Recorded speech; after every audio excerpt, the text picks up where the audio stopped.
What's up, guys, and welcome back to Sex with Kat and Mark. And this week, we're going to be talking about sexual red flags. So what should you look for in your partner when it comes to amazing sex and when it comes to sex that maybe you shouldn't be having? And how to tell if someone's actually going to be good in bed before you get to actually get in bed with them. I'm really looking forward to this one. I think this is going to be because I've been I've had this conversation with a few people, and it's like, how do you know if you're good or bad in bed? Like, even on yourself, like, how do I know I'm not shit in bed? That's a good point. Yeah. How do you know yourself? Like, do you have these red flags? Yeah, like when we're reading this out, if you're like ticking off like, oh shit, I do this and I do this and I do this, you're probably shit in bed. I didn't think about it because I was thinking, okay, how do you know if your partner, like, because no one talks about this. Like, they talk about relationship red flags. Based on reviews, really. You don't know yourself how you are. Yeah. Oh, I love this. All right, get your books out and start ticking off if you got these. If you do, you need some help. And if your partner has these, then maybe we can talk about how to actually discuss it with them. Or maybe it's just time to move the fuck on. Find someone with some green flags. Yeah, that's so true. Also, apologies in advance if my voice sounds fun. Does my voice sound a bit funny? No, it sounds fun. No, it does. Actually. It does. No, I think I've got like husky my tonsils are a bit fucked at the moment. Yeah, that's fair. Kat's been a little sick. Yeah, I know. Yeah, Kat's a bit. Why did I call myself Kat? Me. Third person.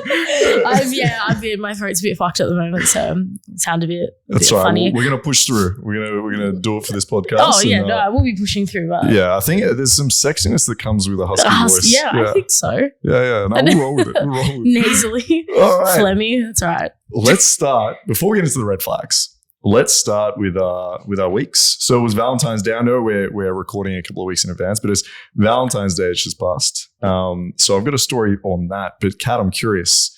What's your story? Well, me on Valentine's Day I was just sick in bed. I've been sick in bed for like 3 days pretty much. That's hilarious. So I've been doing absolutely nothing. I've had to cancel collabs and things like, I've literally just been dying at home. But I do have it's a little anecdote from this week since I haven't really been doing anything. So, old mate Kazumi, who I just spoke about like a few episodes ago, the porn star who asked for photos of my vagina about the anal bleaching. Yes. She started following me on Twitter. Oh, congratulations. Yes. All right, we're moving up in the world. I'm moving up in the world. So I'm going to be framing that picture. You should, Every successful follower, you should have a wall. I've got 3 successful followers right now. Do you have one that is like you want to obtain? Is there like a top follower that you're looking for? I feel like she was the top follower. She's the one. Yeah, she was. Done. There was a few people on Twitter that I kind of like. So it was her. Who I was like obsessed with, Johnny Sins as well. I also have a follow from, I've got my Kazumi follow, my Johnny Sins follow that are going to be framed, and then this other girl Taylor LeVay, who's like she's like a pretty big like OnlyFans influencer as well. Okay. She now also follows me as well on Twitter. All right. So all 3 of those are going to be framed, and hey, very soon, as of next week, you're also going to get a follow from Markus Wolf. I'm creating a Twitter. You can add that to the framework. It's going to be number 1 out there. You're going to get a follow from me. So this is that's probably the one that I've been waiting for the longest. Exactly. Yes, it's happening. I'm entering your Twitter, the Twitter world. You somehow fucked it up before you even made it, because when I went and clicked on the link, it was like, this account is restricted. Yeah, I got restricted right away. How? What did you post? I don't know. Did you post something like sexual? Let's not talk about it. Next week, there's going to be a new Twitter with no account restriction, and you're going to get a follow from me. So okay, we'll just have to wait and see. Yeah, all right. Mark, your story. My story. So it's a Valentine's Day story, very romantic. You know me. I'm all about love. So what? You? Yeah, all about love. Of course, very romantic. So we went to, I don't know if you know this, we went to a singles event out at Bondi, right? I was invited. I chose to decline. Yeah, you chose to die instead. So it's it was a lot of fun. There was a bunch of us there.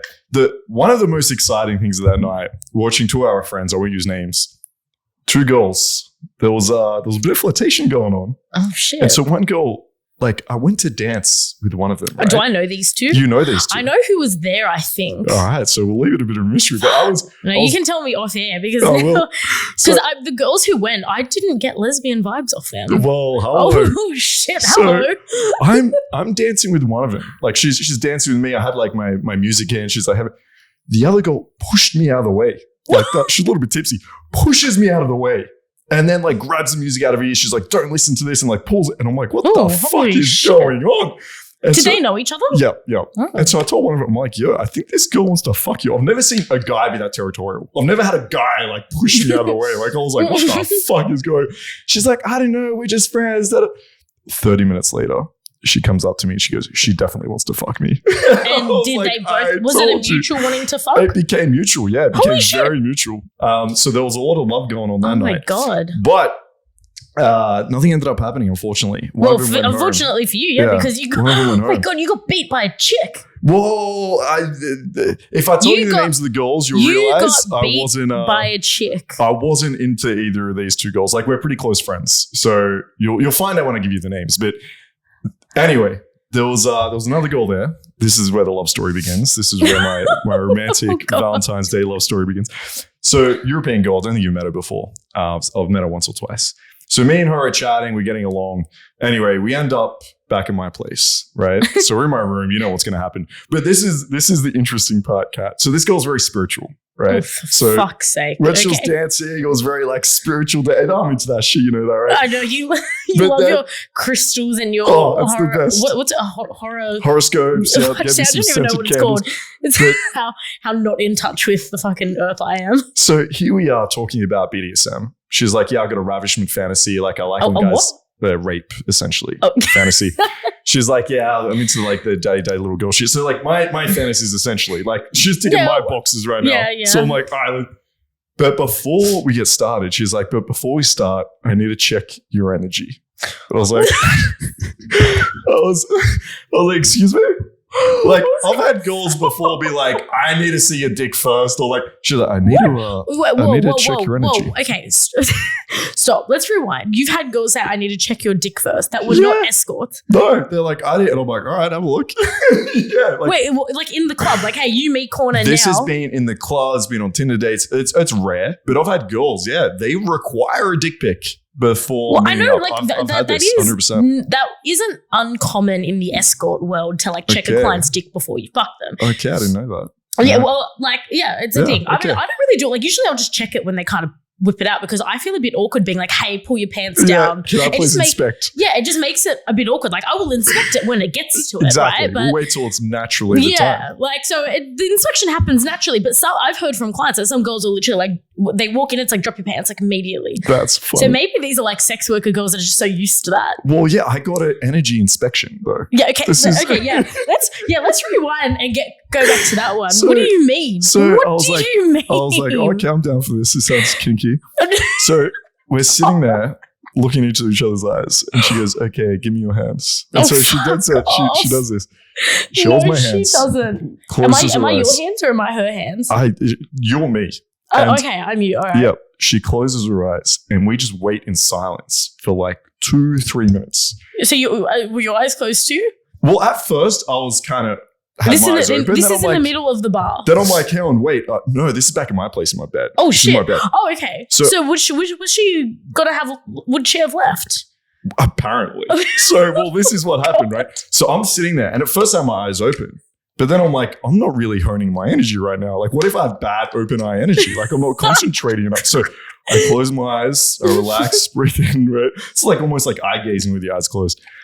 After 2 to 3 minutes, she stops and says, you have great energy. Did she say you have big dick energy? Well, I got the word great. Okay. All right. She didn't specify that she slept with you. But, well, yeah. Okay, so the energy was good enough. It gets better. So then we have very... what did she count your sperm? Exactly, right? So, no, we have great sex. It's fucking amazing because we share very similar kinks, right? Yeah, so, sounds like she likes being tied up. She likes being dominated. And then... that gets even funny because she's European, right? She's got an accent. At the end, we finish. And so we're both a little bit like tired. I'm like laying there next to her. She gets up and goes, that was great. I was just like, yeah, it was good. And she goes, thank you very much. What? I'm like, did she leave? No, she's like, thank you. And I was like, that's okay. Then she goes, I manifested this. And I was like, what do you mean?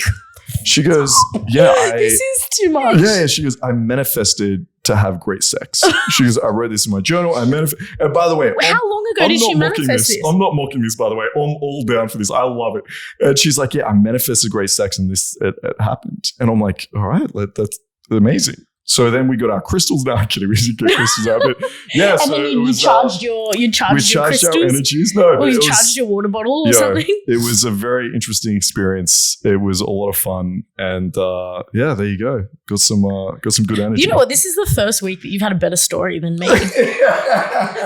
All right, we'll let the people decide on that one. But that was a good story. It helped that you were sick. It helped that you couldn't leave the house. So it did. Otherwise, my story would have been a lot better for sure. 100% it would have. If I had left the house. But anyway, that was my romantic Valentine's Day. So I hope you guys enjoyed my story. Thanks for letting me share my energy. All right, let's get started. Oh my God. Get into some red flags. So I think what we might do. Is a red flag someone grabbing your hands in the club and being like, hey, let me check your energy? This is actually a great point, because I think a red flag is going to depend on who you are. Because to me, if a guy did that to me, that would be a red flag in my I would. Yeah, who are you, crazy man? Oh my God. You would not see me run faster. This is a good point, actually, because the red flags we're going to mention might not be red flags for everyone. So you need to figure out what your red flags are. I think we're going to give some pretty general ones. It's good that we got both of us here. Like, you're a bit more into that kind of stuff, and I'm a little bit more of a hard straight shooter. Exactly. So everyone will get both of the we'll get to discuss signs. It a little bit. All right. So how about I'll go through and share mine, and then we'll comment on them, and you can share. So this is red flags for a girl? Well, I'm doing red flags for your partner. I'm keeping it pretty general. Okay. I thought we were going to do like you tell about girls and then I tell about guys, but I guess it could be pretty crossover. Yeah, I think we'll have some crossover. So let's go through and we'll just discuss. Because I don't sleep with women and you don't sleep with men, so I feel like it could be a bit different. That's different, true. But same but different. Same but different. All right, let's go through. So my first one is selfish. So I think this is going to be on both ends, right? So, how would a girl be selfish? Like, as in, she just doesn't want to like suck your dick. Yeah. So I mean, I would say if a guy doesn't want to go down on a girl, that's selfish. Yeah. Or if a guy starfishes. Oh yeah, that's selfish. That's number one. I wrote that down here as well. If he just lays down straight away. So if a guy just gets on the bed and goes like this. Wow, big red flag. He's going to be terrible in bed. Like that's every single guy that's ever done that is shit in bed. Yeah. If he's like, if he just goes straight to lying down. You take control. Yeah. Yeah. No. GG. Yeah. No, that's it. Please get out of my house. Yeah. See, I view selfish as, because again, it's going to be different for different people. If they don't take an interest in what you like or what pleasures you. Because the way I think about it is like this cat. Because there might be, for instance, a girl that loves sucking dick, or there might be a girl that hates it, or there might be a girl that loves getting a pussy eaten, or I've had girls that hate it, right? But it's not about them in that moment. It's what do I want? What turns me on? And so eating pussy, for example, turns me on. So if there's a girl that doesn't like her pussy being eaten, but she's like, okay, what do you like? And I'm like, I love going down on a girl. She's like, okay, it's not really for me, but we can do that. Right. So being selfish doesn't always mean, okay, they're coming more than me or they don't give a shit about the orgasm or anything. What it is to me is, do they care about what turns you on and what makes you feel good in bed? I find that one such a hard one. Okay.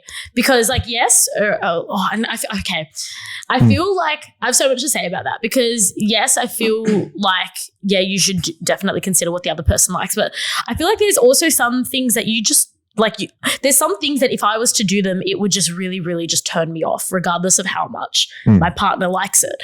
And so with me, so I feel like this kind of gets a bit easier if you've got an open relationship, because then you could just be like, you can get that from somebody else. Yep. So, okay, the guy that I'm kind of talking to at the moment, he's like real into foot jobs. Okay, I'm like, I'm not going to be doing that.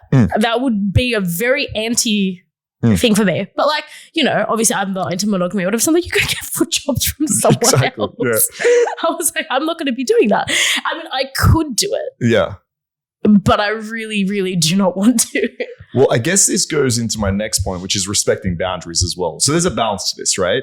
So the what I would like here is you're like, look, foot jobs just really aren't for me. That's like my big boundary. I'm not going to do it. But let's just say that was someone's like massive, massive kink.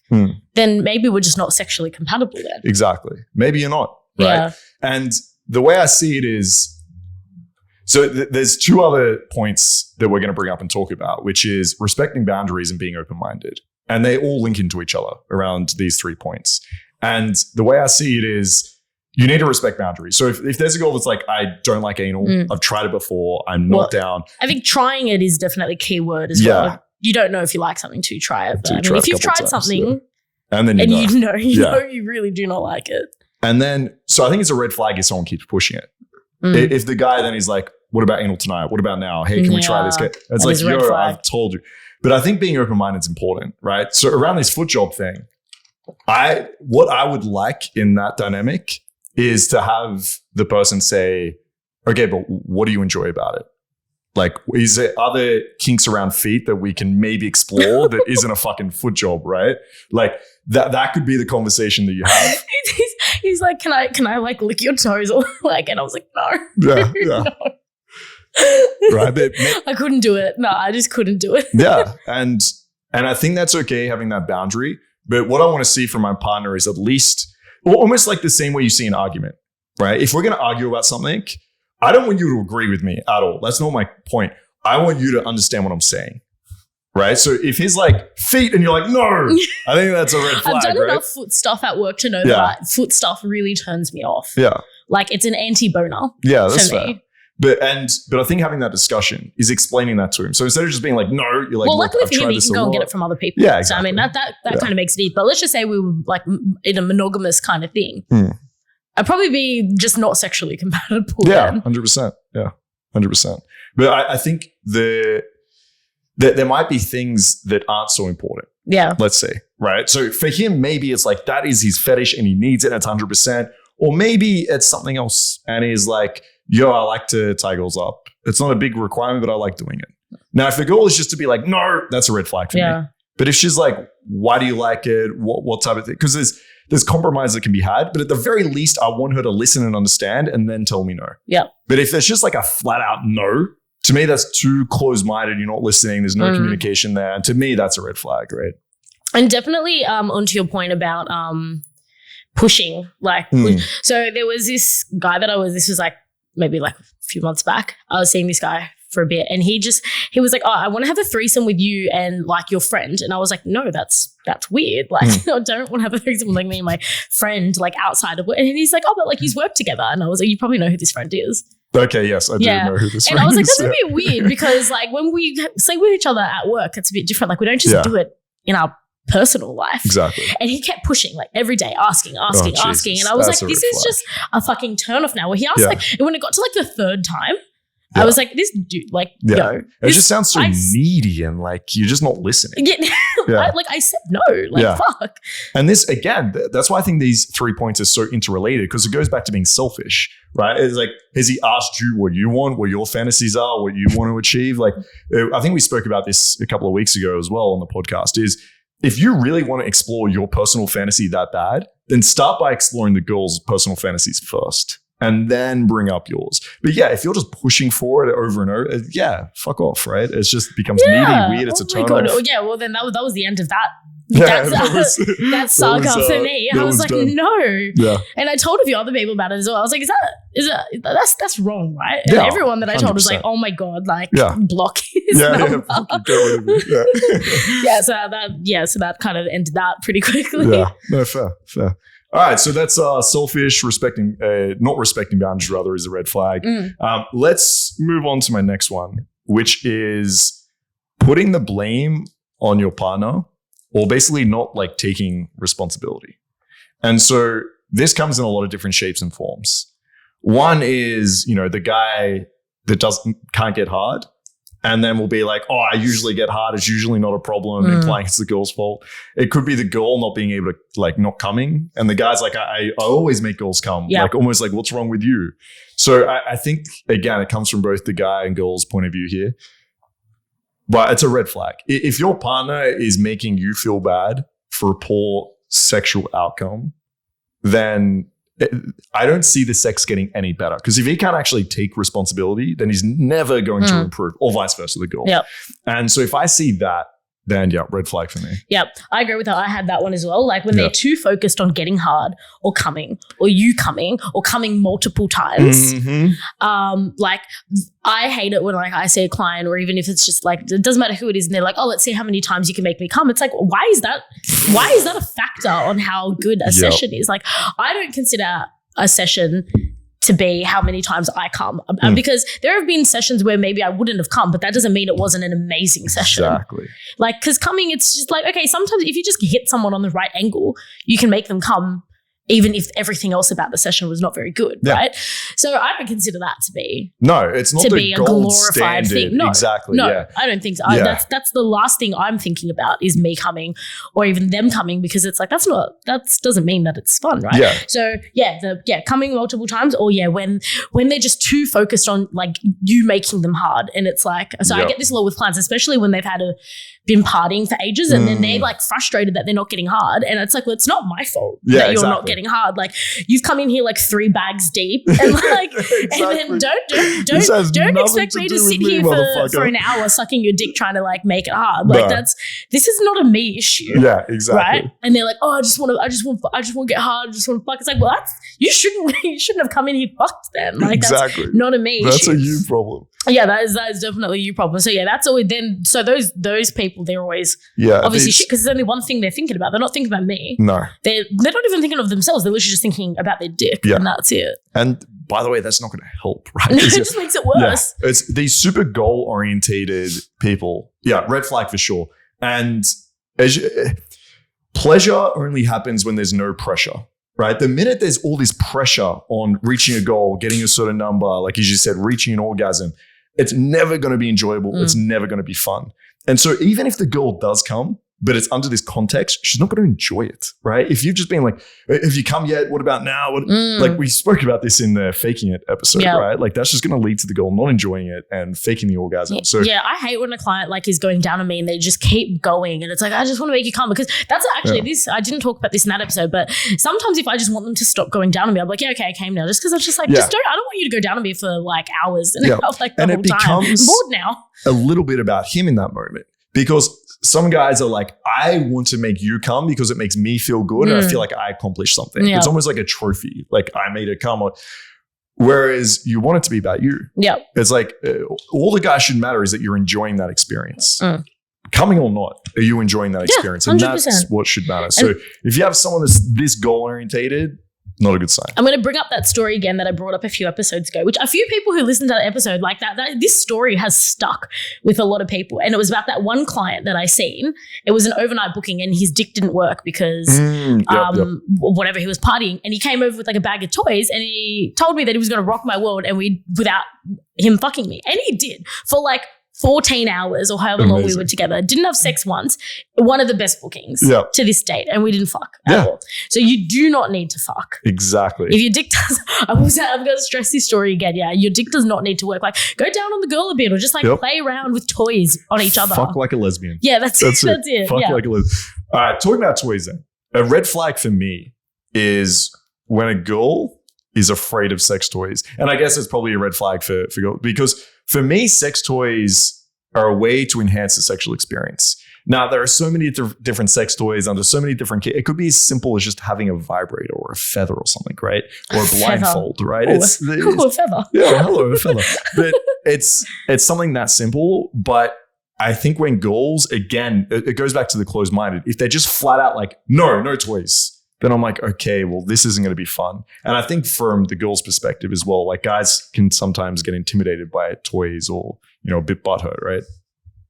Yeah, no, I think so. Some guys definitely can. I don't think I have that much, not as much experience with toys as you. I don't think I've had too many people get scared of them. Maybe not want to use them, but I mean, I'm not a big fan of toys myself. Scared may be a strong word. Yeah, I'm not the biggest fan. So if a guy doesn't want to use toys, I'm like, that's fine by me. But I mean, if I really wanted to try something and then they didn't want to, then yeah, cool. That would be not a good thing for me. I kind of think that goes back to kind of what you're saying before, like if you enjoy like the same kind of kinks. Yeah, that's going to be huge. Yeah, it's just if you like, and just kind of the same thing. I mean, even if you like it more sensual or if you like it more rough. Compatibility. Yeah. Yeah, I think we'll talk about it at the end. All right, we'll go through the flags and we'll talk about it because I think that's probably the most important thing when we're going through these. All right, I want to talk about safe sex a little bit. So this is around, big red flag for me is when a girl is like, we don't have to use a condom. And I'm like, why? like, oh, I'm on the pill. And I'm like, yeah, but the pill doesn't stop STIs, right? It doesn't make for safe sex. Like, so if I have a girl with that mindset of I'm just worried about getting pregnant and I don't worry about STIs at all, I'm thinking, how many other guys have you said this to? How many other guys have you slept with where you're like, look, I'm on the pill so we can just fuck without a condom? So for me, that's a red flag. Also around this topic, people that are just like, oh, I've never been tested, but I'm clean. It's like, well, how the fuck do you know if you've never been tested, but you just tell people you're clean? 100%. Like, that's a red flag for me. And also on the other end of the spectrum, it's just not willing to have that open communication or like shaming around STIs. I mean, we spoke about this briefly on another episode, but things like HSV2, for example, like herpes is the other name for it. Like 10% of Australians have that. 10%, 1 in 10 people. So some of these things are fairly common. Yeah, that's like cold sores, isn't it? Yeah, exactly. Cold sores, yeah. And so, yeah, being able to like talk about this in an open manner, being able to talk about your sexual past, your history in terms of testing is important. And so, yeah, when I have a girl, it's just like, I'm on the pill though. I'm like, oh man, this is not a good sign. Yeah, say with me, like I get a lot of clients ask me, like, oh, do you do like natural sex with clients? I'm like, hell no. Yeah. And they're like, oh, like, and they're like, oh no, but it's okay. Like, and I'm like, well, then I get scared because it's like, how many escorts have you fucked without a condom? Exactly. And I'd like, even if you can like, you might be clean, but how do I know these other escorts that you're sleeping with are clean? Like the kind of girls that are probably doing that, like maybe aren't getting checked all the time. Like, I don't know. Yeah. So that's a no from me. Then I don't even want to see them even with a condom because I'm like, God knows what you've got that I could catch. Even with a condom. Yeah. It becomes a trust issue as well because you have to trust that, look, it sounds awful, but people out there have faked tests before, right? In terms of being clean. And also there's a time delay on this. So if you've had a test last week, but then have fucked every single night with a bunch of random people unprotected, then there's every chance you still can pass something on. So it's, look, if you want to fuck natural, that's fine. As long as you've talked about it with your partner, you've both been open about your sexual history. So yeah, the minute I see people that are just very naive at that, I'm always a little bit wary. Yeah, for sure. And even if you're only having sex like a little bit or with a little bit of people, still get checked anyway. So I have this story about this girl that I know. This is a true story as well, 100% true. So she had sex with like 2 guys in the span of like 2 years, right? Didn't get tested because she's like, I've only slept with these 2 guys. They're fine. They haven't had anything. Like nothing's happened. One of them did end up giving her chlamydia, and this was like at the start of the 2 years. So she ended up, giving it to this other guy as well. But like he ended up being fine. But so she had chlamydia for 2 years, didn't know about it, and then it ended up turning into like a aggressive form of chlamydia, and she ended up having to have all of these things done to her. I can't remember what it was, cervix or whatever. Exactly. And now it's like permanent damage now because she went that whole 2 years with this really aggressive chlamydia that like ate her insides. Okay, that's probably a bit technical terms. No. So but now she's like, oh, there's complications, might not be able to have children now. Had to get all of these operations and things done just because of that. And it's like, okay, just because you're sleeping with one person, 2 people, they can still give you chlamydia. Yeah, everyone should get tested. And if you've got a boyfriend, you should still be getting tested because, I mean, lots of married guys and boyfriends see escorts. Exactly. Like, I got to throw that in there. Like, I'm not saying your boyfriend or partner is, but like they do. They do. They do. So you never know. Yeah, no, it's a part of being healthy, essentially, to have these tests done because, as you said, chlamydia is very treatable. But if you let it go 2 years, this goes for women and men. It can affect your fertility. You can get, as you said, more aggressive infections. And you can go a very long time asymptomatic without knowing. Well, yeah, that was her. Exactly. It wasn't until 2 years later she had all these like stomach issues. And then they ended up realizing that she had chlamydia for like 2 years. Yeah. That like was literally like attacking her insides. And it's something, I'll need to check the stats exactly, but it's almost like half of the women that have chlamydia don't know they have it. Like it's asymptomatic or it's a small percentage of men, but even for men. So there could be a guy that, as I mentioned, has never been tested and is telling you like, I'm clean. Like they're like, my dick's not on fire. It doesn't hurt when I pee. I don't have, things. And they think they're clean, but they're not. And all it takes is one person. All it takes is one, unprotected session of sex, let's say, and you can pick something up. So it's important to get tested. It's important to discuss. So you're a nurse. So from your nurse expertise, can you get STDs not from sex? Yeah, 100%. Like from kissing or head jobs or whatever? Yes. I mean, you can transfer HSV too. You can transfer other viruses through that. You can transfer chlamydia from oral sex.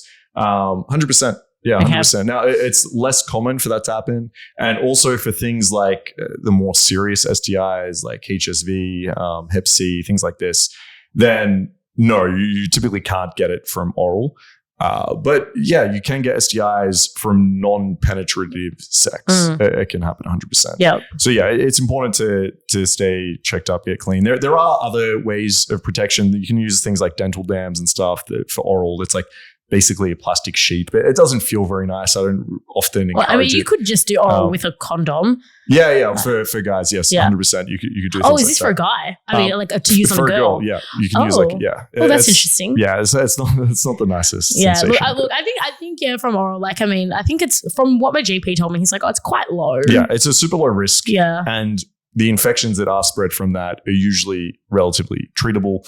So it's something with my clients, I'm not there being like, okay, use a dental dam every single time. But I definitely encourage condom use and just being safe and careful and vigilant. So and just honestly, I think the best thing that anyone can do is to obviously, practice safe sex, but even just on top of that, it's to just getting tested. Yeah. Because I mean, you can get 100%. So many people can get whatever from whoever. No, be careful, get tested. All right.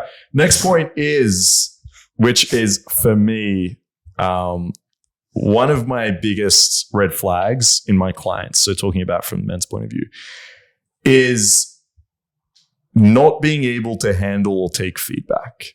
Right. So, but that's an after the fact. Yeah, but no, it's a during the fact too. Right. So, like if you say slower, exactly, faster, exactly, harder, okay. A little to the left, right? Like for the girl's point of view, right? If you're going down on a girl, she's like a little bit to the left, and then the guy gets all butthurt.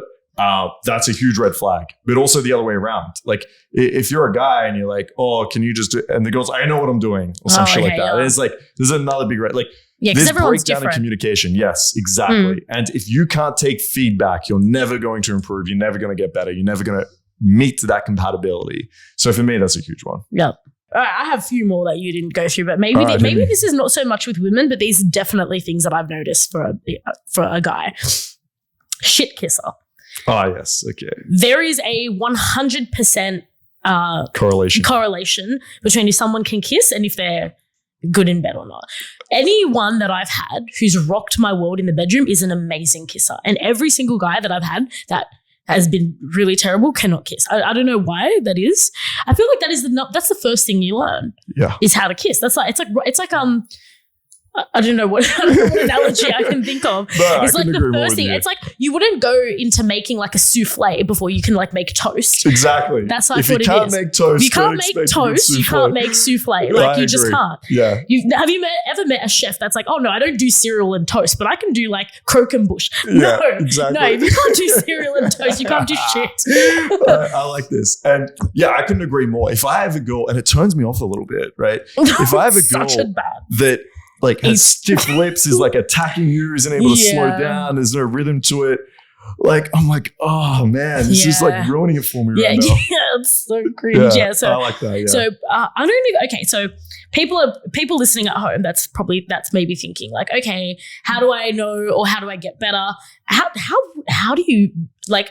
How do you even get better? I think just practice. Hey? Yeah, in my course, I actually have step-by-step tutorial about how to be a better kisser. Because this is how important I think it is. Plug this because I think people need to hear this. Yeah, I'll give like some basic tips. But I remember in high school, people used to be like, exactly. I don't think that well. Actually, so my friend and I, so this was actually like my first kiss was with my girl best friend in high school because we were about to get our first kisses. Okay. We were like in year 7 and we didn't want to be shit before we practiced on each other. That's perfect. So, I mean, so everyone find yourself a best friend. Yeah, I mean, yeah, maybe. Or like even just like, if you see escorts, just say, look, just ask them, just like, look, I want to practice kissing. Exactly. Practice kissing with her. Like me as an escort, if a client said that to me, like, oh, I just want to sit here and kiss for a bit. Yeah. I'd have no issue doing that. Maybe so, yeah. Or if you just have a friend or maybe a fuck buddy, ask them maybe. But yeah, I think practice, get Mark's guide. Get my course, I'm curious to hear about Mark's course, Yeah, I mean, a couple of tips here. I think is number one, just slow down, right? Because even if your partner or the person you're with loves a very passionate, fast, like aggressive kiss, you can build up to that. So always just start slow, because the worst thing I find is when a girl just like, fuck it, it's like, slow down. So as a guy, or even as a girl, but I'm usually coaching men, but you start slow, soften your lips, right? If you're tense, then it's not going to feel soft on the lips either. So just soften your lips, relax. Don't start with a tongue. Again, even if your partner likes tongue, slow down. You can work your way into it. Maybe a little bit of biting. Yeah. Slow, right? Work your way into it. And then like slow, like, body language.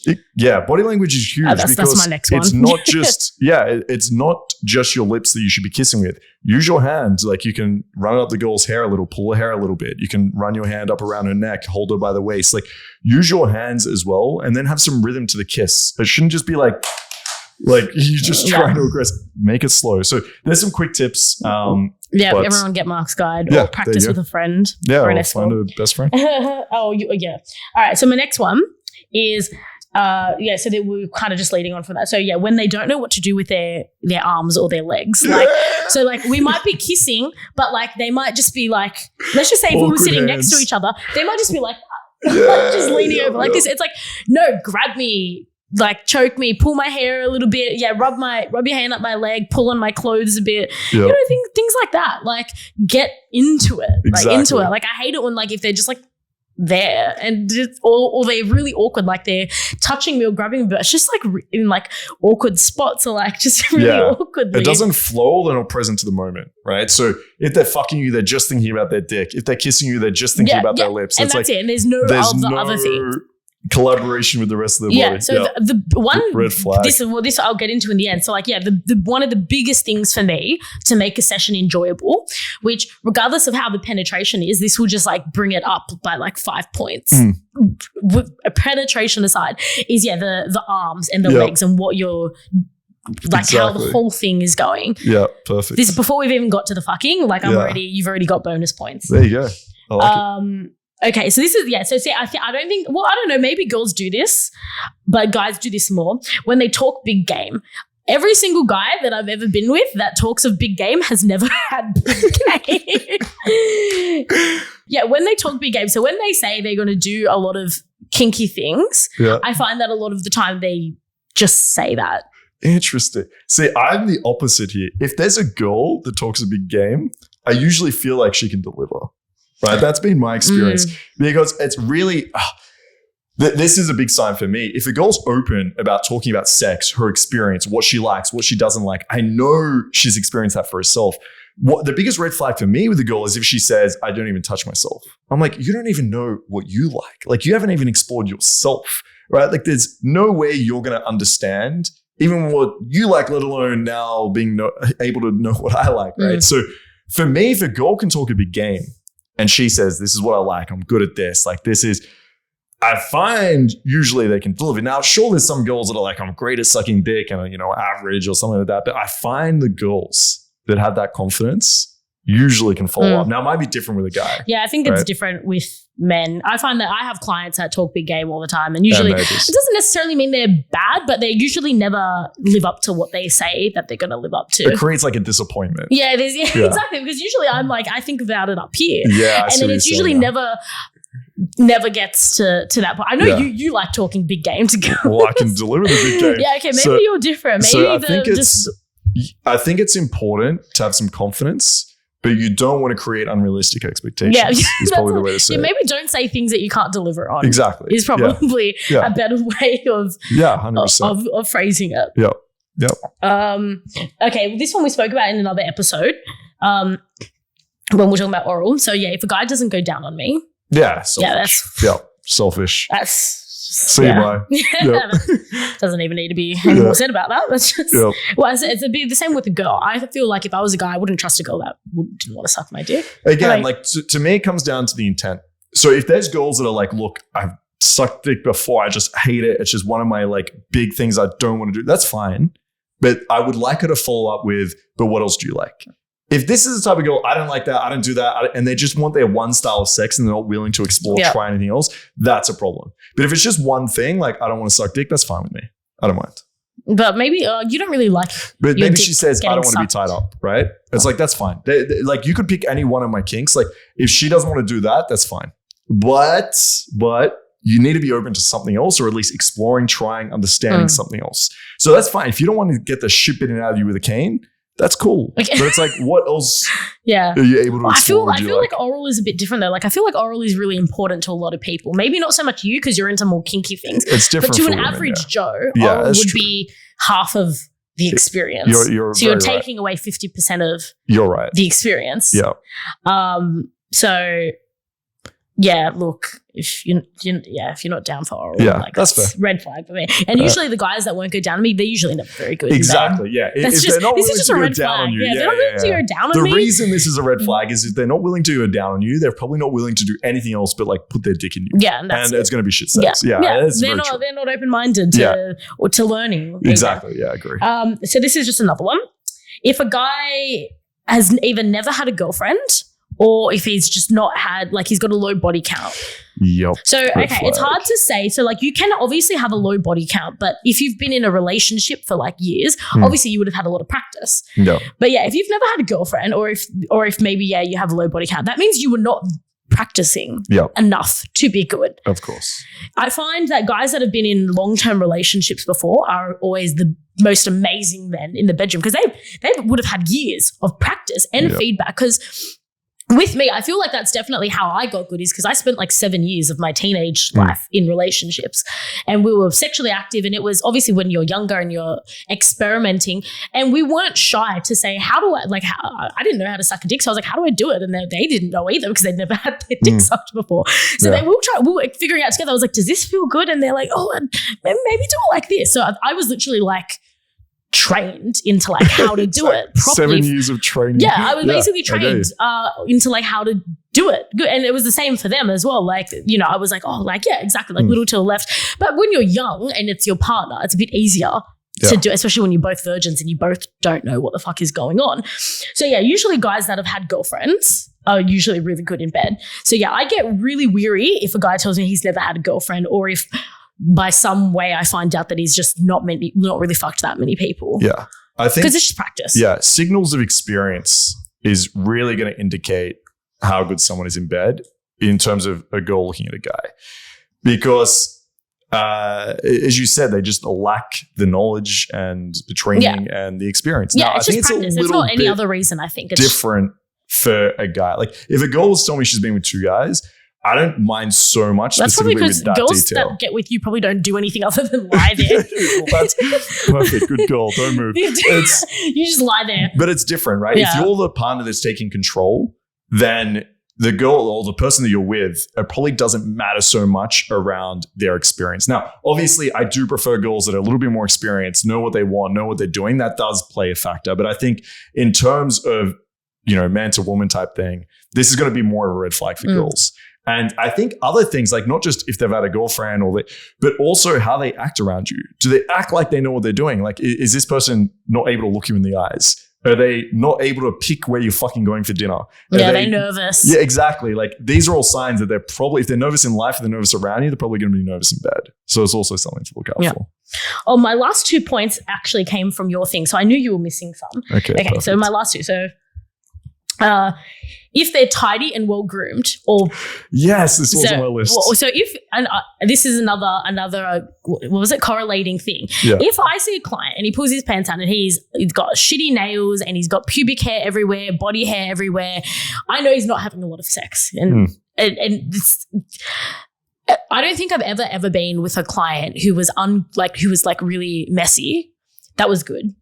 It's always the ones who are very tidy and well groomed. Prepared. Yeah, because they're prepared. Yeah. They're clearly prepared. They're having sex a lot. They know, and the second thing, they know what women want. Yep. Most women don't want a forest down there and really a guy with filthy nails. Like if a guy's got filthy nails, get those away from me.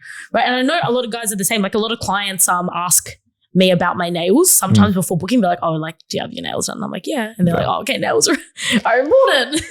They are. This is something I teach men all the time. It's like, look prepared. Like we spoke about this on one of the episodes, how to prepare your room, right? Like have a look. But the biggest thing for me is cut your nails and file them and make sure they're clean. Like this is an interesting thing. A lot of my lesbian friends say they look out for this in girls. It's like, have they got their fingering fingers ready? Oh, yeah. So that was the lesbian friend that we have. She says that she knows if someone's straight if they've got acrylic nails because you can't finger someone with acrylic nails. And if you notice, always these 3 fingers for me, the nails always filed. And it's like, if you have that now, not everyone's going to pick this up, right? But it's be prepared. So there's some little fine details like nails being filed and clean, but big details like, having your house fucking clean, having towels clean. Ready, having this is all signs that, okay, this person knows what they're doing and they're ready and the sex is probably going to be good. Yeah. Well, so that goes into the next one, which this was on your list as well, is every single guy that I've ever slept with that had a bedroom that was designed for sex has always been really good. Yep. I've never gone into someone like a guy's place that had like, it was proper. Yep. They're always really good. I mean, I know you have one. Oh, so there you go, Exhibit A. And I've had a few clients where they've had proper like good setups. Yeah, good setup. And it's always been good. Yeah, I always know straight away when I walk in and there's just a lot going on. I'm like, yep. The energy is right. Clean. And the apartment's always immaculate. Yeah. Because they know they have girls over a lot. Exactly. And another thing is, especially this is just another thing. Well, usually it's these guys that have the rooms that are prepared for sex. Is that they also usually have things for girls there, like face wipes, cotton buds, and maybe spare toothbrushes and things like that. Exactly. Usually these guys that are having girls over a lot, they know the go.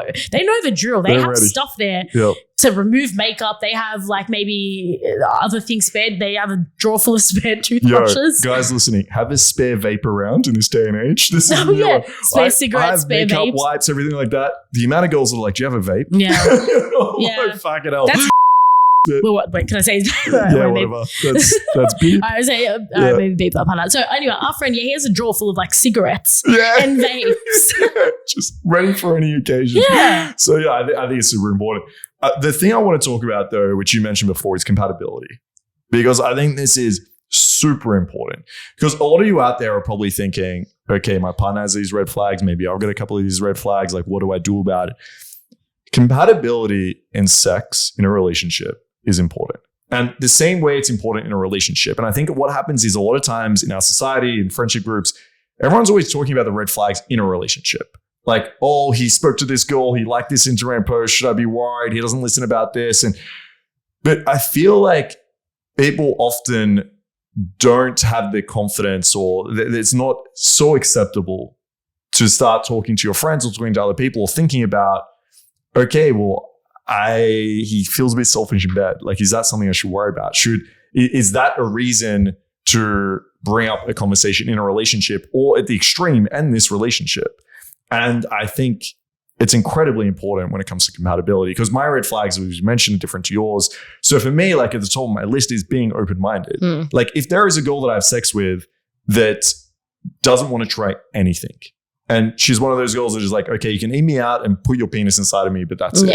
I don't want to be choked. I don't want you to call me any names. I don't want to try this. And then my question is like, why? I just don't want to. Yeah. No. It's like, okay, I could not have a relationship with that person, even casual. Yeah, because that would mean they're closed-minded about other things as well. Yeah. Food, travel, whatever. Yeah, 100%. So I think, what would you tell people, Kat? I'm curious your advice on this.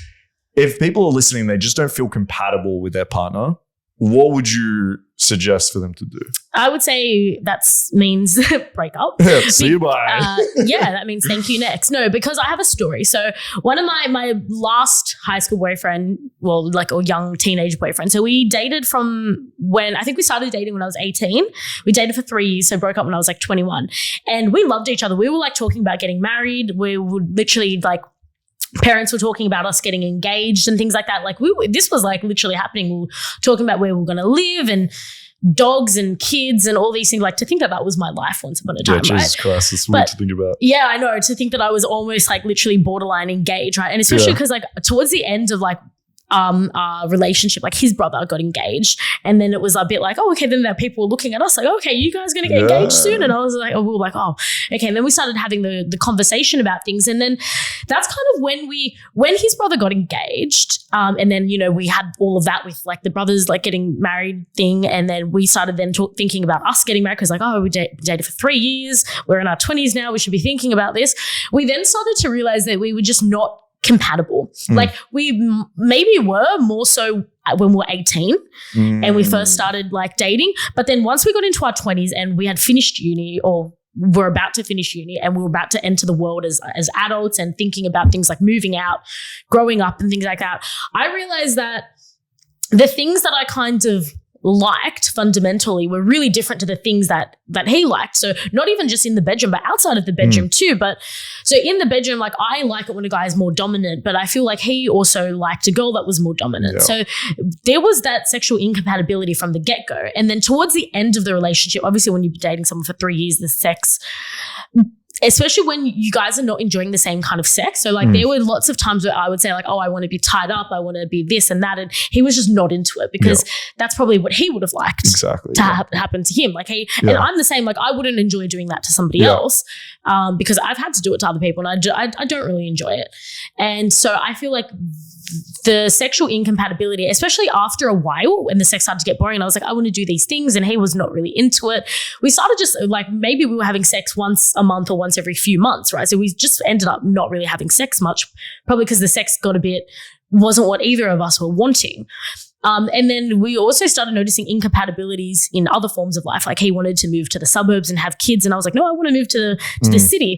So we started realizing then, once we started talking about that, is we're actually really, really different people. And it's kind of good that we ended up breaking up, because like now I live such a different life now. Like I live in the city. I'm a sex worker. Like I talk about not ever wanting children and wanting open relationships and things like that. And he now has I think he's got a new girlfriend now. Like one of my friends, just this Valentine's Day that passed, one of my friends sent me a photo of him and this girl. I don't know who she is. And she looks like a really nice baby maker suburb girl, wife. Looking girl, like a real innocent little thing. And I'm like, that's what he probably would have wanted, like someone that's ready to have kids, move out into the suburbs. And that was just not me. Yeah, no, it's fair. Yeah, so we broke up, and it was a really amicable breakup. Like we run into each other maybe every now and then, like at a party or whatever. And it's always nice, because when we broke up, it was like, this is just, we're too different. That's basically what the reason was when we broke up. It was we just don't want the same shit. Yeah, and inherently, perhaps none of you were toxic or bad. It's just you weren't compatible. No. Right? As simple as that. And I'm now better off for that, because could you imagine me living in the suburbs? No, I could not. We would have ended up but we would have ended up divorced. I would be divorced by now. Unhappy, divorced, and maybe I would have ended up having a kid. And can you imagine being divorced with a kid living in the suburbs? Like, I don't know, like that maybe could have happened to me. So I would have been like thinking about that now. Oh God, like that would have been terrible. Crossroads. Lucky it didn't happen. No, luckily it didn't happen. But I mean, so the story is that I loved him. Like I really loved him, really wanted to be with him, but it just wasn't. You went different ways. Yeah, and I feel like loving someone is just not enough if you are just so fundamentally different. And especially, 100%. I feel like, especially now that I maybe work in sex and now that I'm a bit older and can understand things a bit better, sex is like should be one of the most important things in a relationship. If the sex is not good, that means it's time to part ways. Yep, I think because I hear kind of that like when the sex goes out of a relationship, that usually means that like there's lots of other bad things that might be going on. I agree with that. I think they're so interlinked that if you're not enjoying sex, it might just be sexual, but there's probably other things in a relationship that aren't going well. It's a good 100%. Like sign of how healthy a relationship is oftentimes. Yeah. So if the sex is great, that's generally means that the relationship is probably good. And so my advice is, if you're having these issues, I would number one, look at yourself. Make sure you're not the problem. Like go through this list. If you're the one that's closed-minded, if you're the one that's selfish, if you're the one that's shaming people, then correct that first and maybe that solves the problem. But if you have looked at yourself and gone through that process, then it's time to have a chat to your partner, right? It's time to have a talk about what you want in bed and what you're not getting and have that conversation. And maybe that is enough to actually have this communication to correct it. You can move forward and have a happy sex life. And if the other person isn't willing to hear, talk about it, whatever, they're not taking the feedback, fuck it. As you said, find someone else. Has some great fucking like green flag sex, you know, have some good times. Yeah. There's definitely been guys that I was seeing like that maybe I wasn't really that into them at first, but then when they just rocked my world in the bedroom, I was like, I kind of like him now. Yeah, what a nice guy. I actually kind of like him now. That's awesome. So yeah, I feel like sexual compatibility is just super important. Yeah. All right. Let's fact of the week. Are we up to that? No, were we doing question? Yep, sorry. Question from the audience? Let's do the question. You always skip to the fact. I get excited about the fact every time. All right, question of the week. Kat, you got a question for us? It kind of goes on from what we were just talking about is what actually makes someone good in bed? Like, so these are the signs on how you can maybe infer if someone might be good. But then once they're actually there, what actually makes, like, when you were thinking about a girl and you're like, yeah, fuck, she was good in bed. Why? Yeah. Why was she good in bed? That's such a great question. All right. This is my opinion. So I think number one. And this is going to be very different for both of us because you just like your girls to just sit there and shut up. No. So number one is... Sit down and shut up. No. No, number one is the sexual context for me. So if she can play into that context, whatever it might be. So it could be, you know, we mentioned at the start of the episode, like a rape fantasy, right? If she's willing to involve herself in that, it could be the daddy little girl kink. It could be something like, if there is a fantasy that can be in the background as a sexual context that is really hot and she's able to like take part in that, I think that makes great sex. Number two is communication. If she's actually willing to tell you what she likes, where she enjoys the pleasure, what type of context she likes, if she's open to me talking about that, if there's some level of communication, usually through dirty talk, then I think it's going to make it good. If technically she's good, right? So she can move her hips the right way. If, you know, she can suck dick the right way, then that's probably further down on my list, but that's also important. And I think also the emotional context, like how do you actually feel about this girl? I feel like the more emotion you have for her, you know, and it doesn't always have to be love is what people typically think. But if there's just a lot of anticipation, if there's chemistry. yeah, exactly right. I think that matters. So just off the top of my head, for me, that's what makes sex great. But at the end of the night, if I can just lay there and think like, fuck, that took me on a roller coaster for both of us. It was great. We both enjoyed the experience and we're just laying each other's arms at the end and having that feeling. That is like what sex is for me. So what about you, Kat? What are you? I know it's hard to know. So this is the one thing that I will throw in here, which I might have touched on it. I don't know if I touched on it earlier, but I did. But I'll touch on it again. Is for me. So I know some people just go straight into the like, did he make you come, or like how many times can I make you come? That is not an indicator for me. Maybe that's because I'm a bit different to other girls. Like I don't struggle to come. Some girls might. So maybe if a guy can make a girl come, maybe that's a real life-changing thing, or like maybe it doesn't happen that often, and then maybe they would put them in a bucket that's like up here. But for me, no, if you make me come, everyone makes me come, you're not special. Yeah, you are not special. You can be shit and still make me come. It does not. Like that does not impress me. So I can not come but still have a really good time. So definitely for me, I think what makes someone good in bed, so the first thing is kissing. Can they kiss? Okay, yes. And then second thing would be what are they doing with their hands and their legs? Like, are they grabbing me, you know, putting their hands in the right spots? You know, kind of, I want to really feel like they're kind of into me, like they want to like ravage my bones kind of thing. Which, you know, what you were saying about that emotional connection, I do find that usually when there's a spark, like it doesn't necessarily have to be love or that you want to date or whatever, but sometimes you can just have a spark with someone where you kind of just both really just want to jump each other. Usually they're always really good experiences when there's that, I don't know, mutual just having the hots for each other. Because I get that with clients all the time. Like, this doesn't necessarily mean that I want to like be with them, but sometimes like there might be that little spark of like, passion, sex, you might just get along in a sexual way, and it's like, oh yeah, actually I'm kind of excited to sleep with this person now, and then they might feel like that way about me too, like, oh, okay, she seems like a cool chick, like I actually you know, want to do this with her specifically, not like, oh, I'm just here like with an escort or whatever. Of course, but so there might be that mutual like spark, and then that's usually always good as well. Look, generally if someone's good with their mouth and their fingers, that tends to impress me. Like, I'm not going to say I wouldn't. Like, I would obviously, I don't care too much about foreplay. Like it's not that big of a deal for me, but I do want there to be some foreplay. It doesn't have to go for ages, but yeah, some foreplay just to show me that they're real men and that they're not scared of pussy. But yeah, like I do get impressed if like a guy's good with his tongue and his fingers because like, oh, you've done this before. Yeah, definitely that. And then definitely just the thrusting, but it's really hard to explain how a guy can be good and bad at thrusting, but there are good and bad penetrators. I don't know, like, so I don't know how to explain what makes someone good or bad in terms of penetration, but this is my view on it. This is my view. There's two types of penetrators, right? There's the one that is just the bunny that just does this over. That's never good. And then, I mean, to be a good penetrator, little thruster. I feel like there's angles. There's a flow. You need a angles to it. Exactly. Your hips are what matter here. Like a lot of guys are just in and out. If you shift your hips in the right way, find the right angle the girl wants, and then have a flow with that, right? So it's not just the same movement over and over again. You're using your hips like a dance in a way, right? So you're right. I couldn't agree more. Because this is another point as well, is that I've had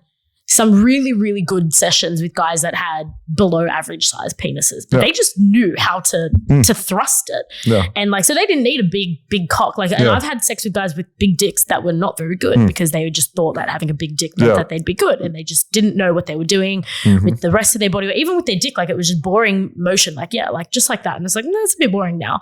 Look, I don't know. Do you have courses on how to thrust? Yeah, I do actually. Because when it comes to sex positions, like this is something I teach, is a lot of guys are like, okay, teach me 1,000 sex positions so I can press a girl. I'm like, yo, I'll teach you 3, but I'm going to teach you how to fuck properly in those sex positions and how to actually have, as we mentioned, the flow and the variation that's needed. All right, so Kat, so we have knows how to make out, uses their hands, right, and doesn't forget they're attached to their body. Uses their whole body. Has some passion, and then knows how to thrust properly. Yeah, I think so.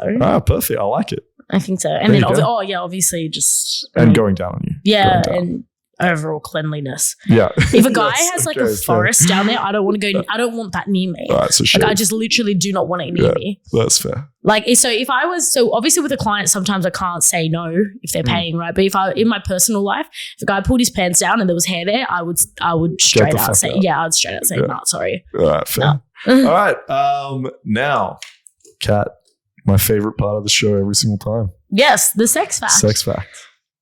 So this week's sex fact is, it's a 2-part fact. So first part is, birth control. It's about birth control. Birth control suppresses women's sex drive and also changes, like, so based on whether women are on it or off it, they will find different things attractive, whether they're on it or off it.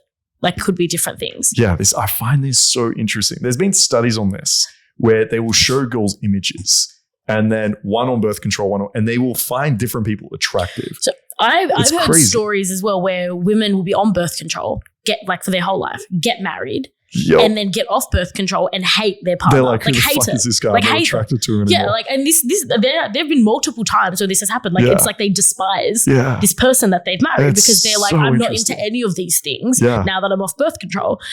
So that's true. That actually happens. And the suppressing the libido, like, I definitely think that happened to me. I think before I was on birth control, like when I was a teenager and I was just like using condoms and wasn't on the pill yet, I think I was, but I don't know if that was just because I was a teenager and teenagers are just really horny.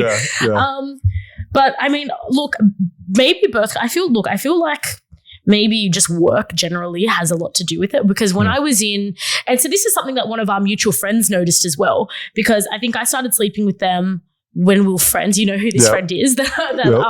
So we started sleeping together when I was an accountant and I was not as horny and kinky. And then once I stopped doing like accounting and I got into sex, I was a lot more horny and kinky. And he's like, wow, I've noticed that you are just much hornier lately.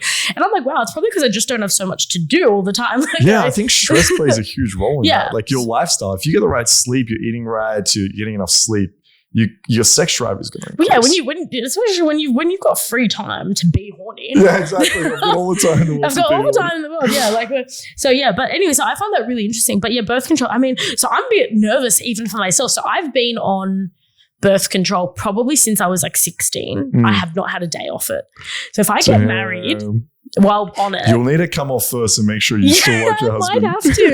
I might have to because I've been on birth control that's over a decade now. Do you know what's interesting? On birth control. They're actually doing some experiments now with male birth control. So it's like you take a pill. Oh, so it's like a vasectomy control type thing. Yeah. So you take a pill and it stops the motility of the sperm. So it makes it so the sperm essentially can't swim. Oh, think about it that way. Falls out. So they just can't get to the egg. So they're testing it in like rats and whatever at the moment. But that'd be interesting if men have birth control. Right? Yeah. So anyway, well, hopefully you don't fall in love with someone and then hate them afterwards. Oh my God. Yeah. I don't know. I feel like that would happen. If it's going to happen to anyone, that would happen to me. Because everyone, like, I think, well, not everyone, but yeah, I think a few people that knew me when I got on birth control, they said I got a bit more moodier getting on it. You just have to go back on it. I am a real CUNT. Like I am. And maybe imagine I get off birth control and I'm like this nice hippie girl. Like I just love everything. You start holding people's hands, asking about their energy. I start liking crystals. Oh, dude. Oh my God. Could you imagine? That would be hilarious. I start riding horses and charging crystals. Oh, yo. I'd love to see this. I walk up to your house and I got like flowers in my hands. All right, we're taking Kat off birth control for the next episode. Could you imagine I was like the nicest person ever? That's hilarious. That would be so funny. We're going to test it out. All right. Well, thanks for watching, guys. I hope you got a lot out of the red flags and what to do about it. Kat, how can people find you? You can find me on all of the socials and OnlyFans at the same handle at Katija Cortez, Katija with a J. And you can also find us on TikTok, which is Kat and Mark Show. And you have a website to plug this week. Yeah, I got a website. So www.orgasmicblisscoaching.com. You can check me out there. Shoot me an email, old school, if you got any questions. And or you can contact me on Twitter next week. I'll keep in touch. You'll be able to find his Twitter on my Twitter. I'll plug it on mine. I'll be following you very soon. All right. Thanks so much, guys. And we'll see you next week. See ya.